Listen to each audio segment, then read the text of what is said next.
الحمد لله وكفى وسلام على عباده الذين اصطفى أما بعد فأعوذ بالله من الشيطان الرجيم بسم الله الرحمن الرحيم وقرن في بيوتكن ولا تبرجن تبرج الجاهلية الأولى صدق الله العلي العظيم سبحانك لا علم لنا إلا ما علمتنا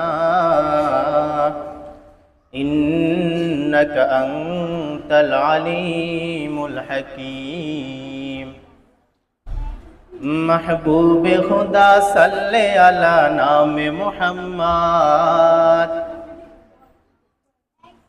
महबूब खुदा सल्ले अला नाम मुहम्मद आँखों का जिया दिल का जिला नाम मुहम्मद आँखों का जिया दिल का जिला नाम मुहम्मद सरकार दो आलम पे मेरे जान फिदा हो सरकार दो आलम पे मेरे जान फिदा हो कुर्बान मेरे वालिदा ये नब के ऊपर हो कुर्बान मेरे वालिदा ये नब के ऊपर हो আলহামদুলিল্লাহ আল্লাহ রব্বুল আলামিনের কাছে আমরা শুকর আদায় করি যে আল্লাহ রব্বুল আলামিন এরকম মাজলিসের মধ্যে আমাদেরকে বসার জন্য কবুল করেছেন এজন্য আমরা সকলে আল্লাহ পাকের শুকর আদায় করি বলি আলহামদুলিল্লাহ। এগুলো হচ্ছে জান্নাতের বাগান। এগুলো কিসের বাগান? আল্লাহ রাসূল সাল্লাল্লাহু আলাইহি ওয়াসাল্লামের সাহাবী কেরামদেরকে বলতেছেন যে দুনিয়ার জমিনের মধ্যে জান্নাতের বাগান কোনটা তোমরা কি জানো? আল্লাহ রাসূলের সাহাবীকে আমরা বলতেছেন যে আল্লাহ এবং তার রাসূল ভালোই জানেন। তো এবার আল্লাহ রাসূল সাল্লাল্লাহু আলাইহি ওয়াসাল্লাম বললেন যে দুনিয়ার জমিনের মধ্যে জান্নাতের বাগান হলো ওই সমস্ত বাগান যে সমস্ত বাগানগুলোতে কোরআন হাদিসের আলোচনা করা হয়। কি আলোচনা করা হয়? তার মানে বোঝা গেল যে এই জায়গাগুলোর মধ্যে কোরআন হাদিসের আলোচনা করা হয় না, তাহলে এটা জান্নাতের বাগান না? তাহলে এখানে কথা বলা যাবে? কথা বলা যাবে না, ঠিক আছে? সময় অনেক হয়ে গেছে, আমরা স্বল্প সময় কথা বলে ছেড়ে দিব, কেউ কথাবার্তা বলবে না, ঠিক আছে? হ্যাঁ, তো যে বিষয়টা নিয়ে বলবো সেটা হলো পর্দা। সেটা কি? পর্দা। তো পর্দা আমরা প্রত্যেকে জানি যে একটা ফরজ বিধান। ফরজ বিধান না? সবাই জানে পর্দা একটা ফরজ বিধান। নামাজ, রোজা, হজ, যাকাত ইত্যাদি ইত্যাদি যেগুলো আছে ফরজ যে বিধানগুলো আছে এগুলো আল্লাহর পক্ষ থেকে হয়ে থাকে। কার পক্ষ থেকে হয়ে থাকে? আল্লাহর পক্ষ থেকে হয়ে থাকে। তো যেগুলো আল্লাহর পক্ষ থেকে হয়ে থাকে ওই ফরজ বিধানগুলা আমাদের প্রত্যেকটা ব্যক্তিকে আদায় করতে হবে। নামাজ যেরকম ফরজ, যে ফরজ বিধান মনে করি আমি আপনি নামাজ আদায় করি, ফরজ বিধান আদায় করতেই হবে। রোজা ফরজ বিধান আদায় করতে হবে। হজ ফরজ বিধান, যদি নেশাব পরিমাণ সম্পদের টাকা থাকে তাহলে ফরজ। যাকাত ফরজ বিধান, যদি নেশাব পরিমাণ সেই সম্পদ থাকে। ঠিক তেমন ভাবে পর্দাও একটা ফরজ বিধান। পর্দা কি বিধান? ফরজ বিধান। পর্দার জন্য টাকা পয়সার প্রয়োজন হয় না যে এতটুকু নেশাব পরিমাণ থাকলে আমাকে পর্দা করতে হবে, না। পর্দার ক্ষেত্রে হলো বয়স। পর্দার ক্ষেত্রে কি? যখন আপনার একটা বয়স পর্যায়ের মধ্যে পৌঁছে যাবে তখন আপনাকে পর্দা করতে হবে, ফরজ বিধান। তো তাহলে আমরা বুঝতে পারলাম যে পর্দা একটা ফরজ বিধান, আমাদের সবাইকে কিন্তু পর্দা আদায় করতে হবে। এখন প্রশ্ন আসতে পারে পর্দাকে শুধু এই মেয়েদের জন্য নাকি ছেলেদের জন্য পর্দা আছে? হ্যাঁ, ছেলেরাও পর্দা করবে, মেয়েরাও পর্দা করবে। ছেলেদের পর্দা হচ্ছে তাদের দুই চোখ। তাদের কি চোখ? দুই চোখ। এই দুই চোখটা ছেলেরা পর্দা করবে, চোখের হেফাজত করবে। চোখের কি করবে? হেফাজত করবে। এটাই হচ্ছে ছেলেদের জন্য এক নম্বর পর্দা। আর মেয়েদের জন্য পর্দা হলো যে তাদের চোখ তো হেফাজত করবে এবং তাদের পুরা শরীরটা পর্দার মধ্যে অর্থাৎ বোরকা দ্বারা আবৃত করে রাখবে। এজন্য আল্লাহ রাব্বুল আলামিন পবিত্র কালামুল্লাহর মধ্যে বলেন ওয়াকরনা ফি বুয়ুতিকুন্না ওয়ালা তাবাররাজনা তাবাররুজাল জাহিলিয়াতিল উলা। আল্লাহ জানিয়ে দিয়েছেন যে ওই নারী সকলরা তোমরা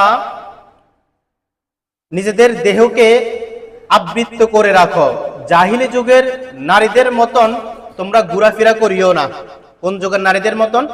জাহিলি যুগের।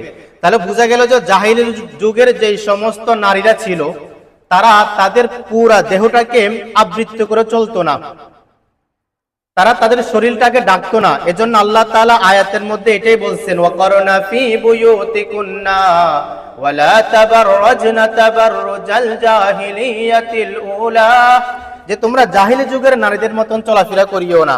তার মানে বোঝা গেল জাহিলি যুগের নারীরা যেই রকম চলাফেরা করেছে আমরা সেই রকম চলাফেরা করব না, ঠিক না? আমরা সেই রকম চলাফেরা করব না। এখন আমাদের মধ্যে এই মহিলা মাদ্রাসার মধ্যে অনেকে মেয়ে এরকম থাকে, যদিও মাদ্রাসার মধ্যে এসে পর্দা করে কিন্তু বাড়িতে গিয়ে পর্দা করে না, ঠিক না? মাদ্রাসার মধ্যে আসলে আর পর্দার খেলাই থাকা যায় না, এখান দিয়ে হুজুর দেখে যাবে, এখান দিয়ে দেখে যাবে। এটাকে শুধু মাদ্রাসার মধ্যে সীমাবদ্ধ? এটা তো মাদ্রাসার মধ্যে সীমাবদ্ধ না। পর্দা তো আপনার জিন্দিগির সব কিছুর সাথে সীমাবদ্ধ, ঠিক না? বাড়ির মধ্যে সীমাবদ্ধ, স্বামীর বাড়ির মধ্যে সীমাবদ্ধ, আত্মীয় স্বজন, পাড়া প্রতিবেশী যা কিছু আছে সব কিছুর মধ্যে কিন্তু পর্দা করতে হবে, ঠিক না? শুধু মাদ্রাসার মধ্যে আসলে পর্দা করব আর পর্দা করব না, বাড়ি থেকে যখন মাদ্রাসার মধ্যে আসবো শুধু পর্দা করব, আর যখন কোনো বিবাহের অনুষ্ঠানের মধ্যে যাব, গায়ে হলুদের মধ্যে যাব, তখন পর্দা করব না। এটাই কি পর্দার বিধান? না, সব জায়গার মধ্যে পর্দা করতে হবে না, সব জায়গার মধ্যে পর্দা করতে হবে। অনেকেই কি করে, যখন কোনো অনুষ্ঠানের মধ্যে যাইবে তখন যদিও পুরো শরীরের মধ্যে পর্দা দেয় কিন্তু চেহারাটা খোলা রাখে না, এরকম হয় না অনেকে? হ্যাঁ, এরকম হয়ে থাকে।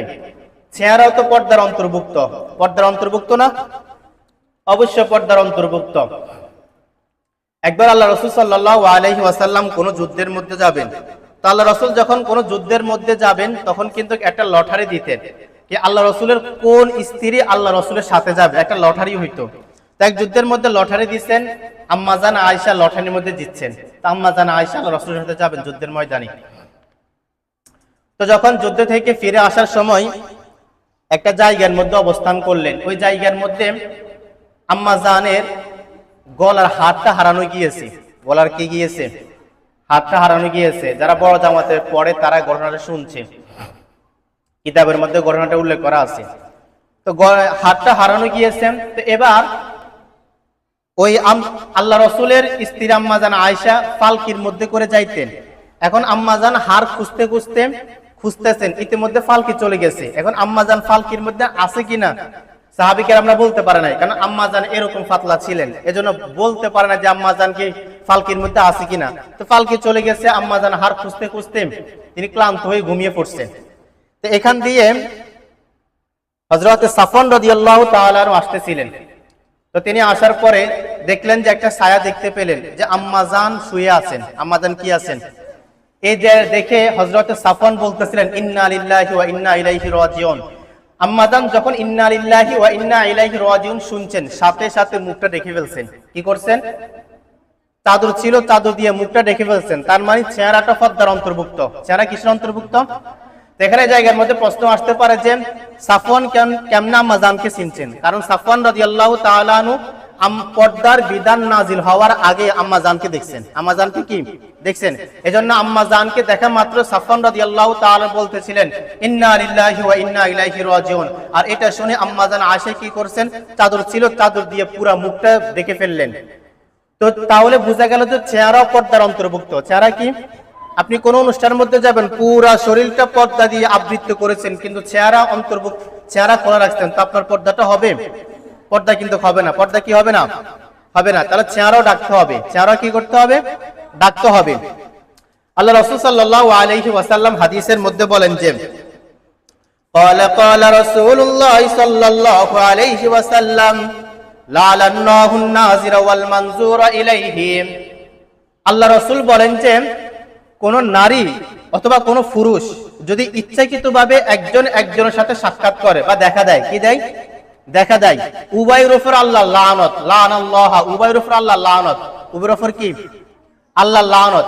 তাহলে তার মানে কোন নারী এবং পুরুষ যদি ইচ্ছাকৃতভাবে কারণ কোন ইচ্ছাকৃতভাবে যদি কোনো পুরুষের সাথে কোনো মেয়ে দেখা করে অথবা কোন নারী কোনো পুরুষের সাথে দেখা করে, একজন একজনের সাথে সাক্ষাৎ করে, আল্লাহ রাসূল বলেন যে উভয়ের উপর আল্লাহ লানত পড়বে। কি পড়বে?